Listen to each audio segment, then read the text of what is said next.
নামাজের শেষে শাকসবজি বিক্রি হয়, তাই অনেক লোক জড়ো হয়ে শাকসবজি কেনাকাটা করছে। আসসালামু আলাইকুম, সবাইকে জুম্মা মুবারক। আজকে হলো শুক্রবার, জুম্মার দিন, তাই মসজিদে যাইতেছি। ভাবছি একটা ব্লগ ভিডিও করে যাই, কারণ আমার ইউটিউব বন্ধু আছে, তারা আমাকে দেখবে, সাপোর্ট করবে অনেক বেশি।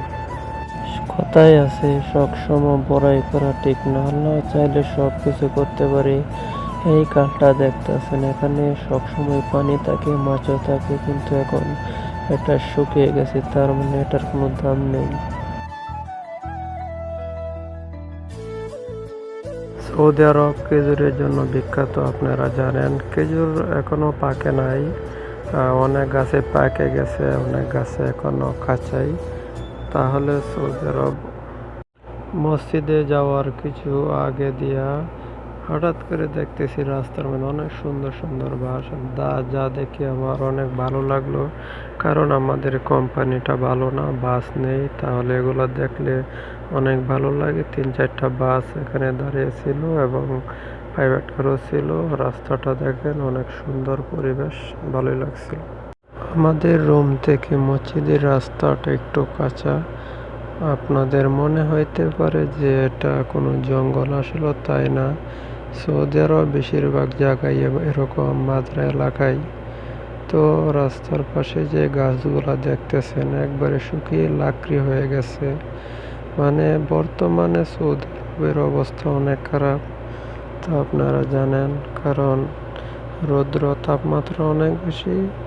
একজন মানুষকে যদি খাইটটা রোদ্রে লাড়া হয়, 1 ঘন্টার ভিতর শুকিয়ে যাবে, এমন অবস্থা।